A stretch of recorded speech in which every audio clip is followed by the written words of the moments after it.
అరవల్లి అరవల్లి అరవల్లి అసలు ఉంటుందా లేదా? అరవల్లి బుల్డోజర్లు వచ్చేస్తాయా? నరికేస్తున్నారా? కొల్లగొడుతున్నారా?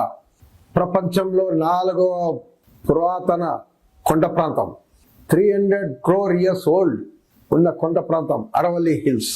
అసలు దాని భవిష్యత్ ఏంటి? 20 సంవత్సరాల్లో థార్ డెసర్ట్ అనేది వ్యాప్తి చెంది ఉత్తరప్రదేశ్ అంతా నిండిపోతుందా? గంగా జమున అంతా ఇసుకలు నిండిపోయి చచ్చిపోతాయా? ఇవి రాజస్థాన్లో పెద్ద ఎత్తున నిరసనలు, ట్రాక్టర్లు రోడ్డు మీద వచ్చేస్తున్నాయి.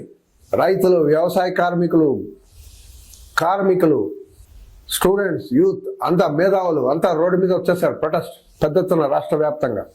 ఏంటంటే సుప్రీం కోర్టు 20th November 2025 ఇచ్చిన తీర్పు అది పెద్ద దుమారం రేపుతుంది ఈరోజు. ముందు అరవల్లి గురించి తెలుసుకుందాం. ఫస్ట్ 2 విషయాలు. 650 కిలోమీటర్ వ్యాప్తి చెందింది 4 రాష్ట్రాల్లో, రాజస్థాన్, గుజరాత్, ఢిల్లీ, హర్యానా. 119,000 కొండలు, 119,000 హిల్స్. ఇది అరవల్లి. ఇసుకలు వస్తే, శాండ్ స్టామ్ వస్తే, ఇసుక తుఫాన్ వస్తే ఈ అరవల్లి హిల్స్ గోడలాగా నిలబడి కాపాడుతుంది. లేకపోతే నార్త్ ఇండియా అంతా ఇసుక తుఫాన్తో నిండిపోతుంది, జనాలు చచ్చిపోతారు. ఈ అరవల్లి అనేది గోడగా నిలబడింది. మీరు అరవల్లి బేస్ కింద వెళ్తే కింద టాల్కమ్ పౌడర్ లాగా కనపడతాయి. అంటే శాండ్, ఇసుక అనేది ఆ రకంగా తయారై ఉంది. దీన్ని సుప్రీం కోర్టు ఇప్పుడు అరవల్లికి ఒక కొత్త నిర్వచనం ఇచ్చింది, వినూత్న నిర్వచనం. 100 మీటర్లు ఎక్కువ ఉన్న కొండలే అరవల్లి, మిగతాయి కాదనమాట. 99 మీటర్ల కన్నా తక్కువ ఉన్న ఏదైతే కొండ ఉందో that is not Aravalli hills అనేది ఆ రకంగా తీర్పు వచ్చేసింది. కొత్త నిర్వచనం. షాకింగా? Yes, it is true. చదవండి, తీర్పు చూడండి. ఎంత దారుణం అండి. కుతుబ్ మినార్ 73 మీటర్లు, 73 మీటర్లు ఉన్న కొండలు కూడా అరవల్లి కింద రాదనమాట, కొండ కాదనమాట. అంటే నరికేయచ్చు, కొలగొట్టవచ్చు. ఇప్పుడు మీరు చూడండి, 99% అరవల్లి రేంజ్ని ఇప్పుడు అరవల్లి కాదని సుప్రీంకోర్టు తీర్పు ఆ రకంగా మీనింగ్ అనేది కల్పిస్తుంది. గట్ల డిసైడ్ చేసింది జస్టిస్ గవాయి గారి బెంచ్. రిటైర్మెంట్ కన్నా ముందు లాస్ట్ జడ్జ్మెంట్. అసలు ఇవన్నీ కోర్టులో చర్చ ఏంటి? కొండ ఏంటి, చోట్ల చర్చ ఏంటి, కొండ కాదని చెప్పడం ఏంటి? చాలా విచిత్రంగా ఉంది కదా. 2010లో forest survey of India FSI ఇచ్చింది అరవల్లి గురించి. 3 degrees స్లోప్ ఉంటే అది అరవల్లి కింద వస్తుందండి.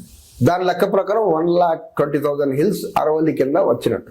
గవర్నమెంట్ నామినేట్ చేసిన ఒక కమిటీ ఓ నివేదిక ఇచ్చింది. ఆ నివేదికలో 100 మీటర్లు ఎక్కువ ఉంటేనే అరవల్లి అని ఆ కమిటీ చెప్పింది. అండ్ ఈ సుప్రీంకోర్టు ఈ 2 ఆప్షన్స్ ఉంది. FSI తీర్పు, FSI ఒక నిర్వచనమా, కమిటీ ఒక నిర్వచనమా? సో సుప్రీంకోర్టు కమిటీ ఒక నిర్వచనాన్ని అప్రూవ్ చేసింది, యాక్సెప్ట్ చేసేసింది. 100 మీటర్స్ అబౌవ్ ఉంటేనే అరవల్లి. మరి ఇదే సుప్రీంకోర్టు 2018లో 128 హిల్స్, దాంట్లో 31 హిల్స్ మాయమైపోయిందని బాధపడింది, కన్సర్న్ ఎక్స్ప్రెస్ చేసింది సుప్రీంకోర్టు. ఇల్లీగల్ మైనింగ్, క్వారీయింగ్తో మాయమైపోయిందని చెప్పింది. అక్కడ ఒకప్పుడు 10 ఫీట్లలో వాటర్ వచ్చేది, ఈరోజు 200 ఫీట్లో కూడా వాటర్ రావట్లేదు. ఇది ఇప్పుడు భూపేందర్ యాదవ్ గారు, మినిస్టర్, ఎన్వైరన్మెంట్ మినిస్టర్, ఆయన క్లియర్గా చెప్తున్నారు, అయ్యో బాబు మీరందరూ ఎందుకు గొడవ పెడుతున్నారు, ఈ గోల ఎందుకు? 0.19% ఆఫ్ హిల్స్ మాత్రమే మైనింగ్కి వాడబోతున్నాం.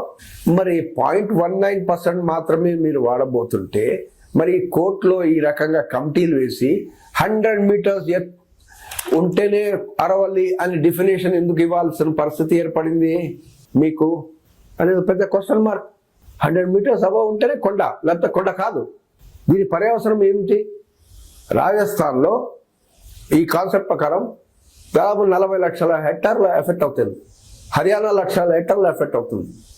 ఢిల్లీ అయితే అరవల్లి హిల్స్ ఉన్నాయి, ఒకటే హిల్, దాంట్లో ఒకటే భాగం 100 మీటర్స్ అబౌవ్ ఉంది, మిగతా 100 మీటర్స్ కన్నా తక్కువ ఉంది.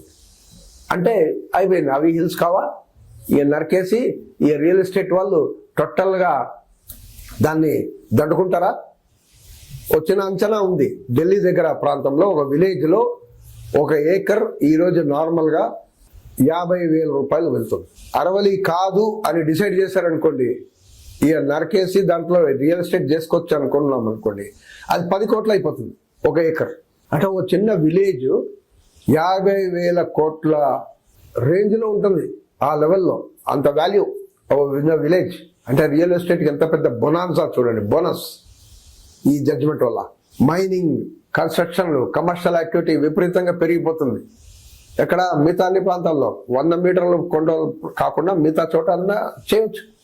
ఈ లెక్క ప్రకారం పర్యావరణం ఎఫెక్ట్ అవుతుంది. వైల్డ్ లైఫ్, అసలు అడవి జంతువులు ఎక్కడ ఉక్కిరి పారిపోతారు వాళ్ళు. హిల్స్ని నరికేస్తే, కొండల్ని నరికేస్తే ఏమవుతుంది జంతువుల సంగతి? వాతావరణం మార్పులు విపరీతంగా తేడాలు వచ్చేస్తాయి. మొత్తం నార్త్ ఇండియా ఎఫెక్ట్ అవుతుంది. బయోడైవర్సిటీ టోటల్ ఎఫెక్ట్ అవుతుంది. నీటి కొరత ఫుల్గా ఏర్పడుతుంది. అంటే టోటల్గా రిస్క్లో పడిపోతుంది. ఇప్పుడే ఆల్రెడీ ఓ పొల్యూషన్ లెవెల్లో ఉంది ఢిల్లీ. ఇప్పుడు ఇలాంటి పరిస్థితుల్లో ఎలా ఉంటుందని మీరు ఊహించుకోవచ్చు. క్వాలిటీ ఆఫ్ లైఫ్ ఎక్స్పెక్టెన్సీ ఎలా ఉంటుందని మీరు ఊహించుకోవచ్చు. వేలాది మంది రాజస్థాన్లో థౌజండ్స్ రోడ్డు మీద వచ్చారు. Save Aravalli, save India, save Rajasthan, save nature. అప్పగించరాదు, ఈ అరవల్లి హిల్స్ అడానికి అప్పగించరాదు అని గొడవ పెడుతున్నారు. భారతదేశంలో అతి పురాతనమైన ఒక మౌంటైన్ రేంజ్ని ఎవరు డిసైడ్ చేసే అధికారం ఉందని? సుప్రీంకోర్టు కూడా అంత అధికారం ఉందా? నెక్స్ట్ హిమాలయాస్ కాదు, వింధ్యా పర్వతాలు, నదులు, ఇవన్నిటిని కూడా ఈ రకంగా డిఫైన్ చేస్తారా? మొదలు పెడతారా? అసలు డెప్త్ తక్కువ ఉంది.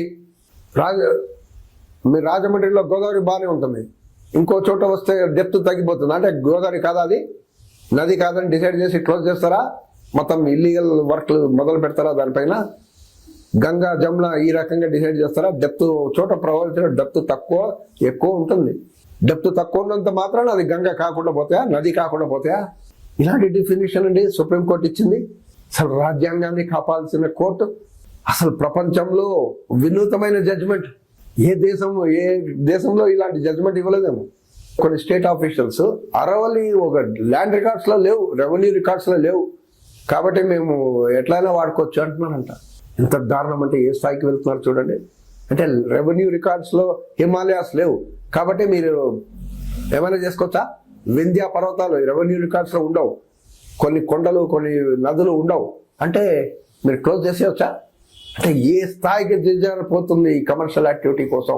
మీరు దేశాన్ని, పర్యావరణాన్ని ఏ రకంగా తాకట్టు పెడదామనేది ప్లాన్ చేస్తున్నారు చూడండి. ఈ ఆలోచన విధానం, మైండ్ సెట్ ఎంత దారుణంగా ఉంది. అంటే ఒక కార్పొరేట్ హౌస్కి ఇవ్వటానికి మీరు ఏ ఆర్గ్యుమెంట్ అయినా పెట్టేస్తారా? అండ్ సుప్రీంకోర్టు కూడా సమర్థిస్తుందా? అసలు అటవీ నిర్మూలనలో భారతదేశం 2వ స్థానంలో ఉంది, మీకు అందరికి తెలుసు. ఇంత దారుణమైన పొజిషన్ ఉంటుంది. ఇప్పుడు నికోబార్లో మనం చూస్తున్నాం, ఏమవుతుంది?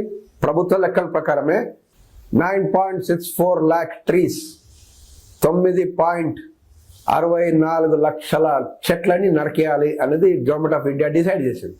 ఛత్తీస్గఢ్లో ఒక ప్రాంతంలో 3.68 లక్షల చెట్లని నరికేయాలని గవర్నమెంట్ ఆఫ్ ఇండియా డిసైడ్ చేసింది.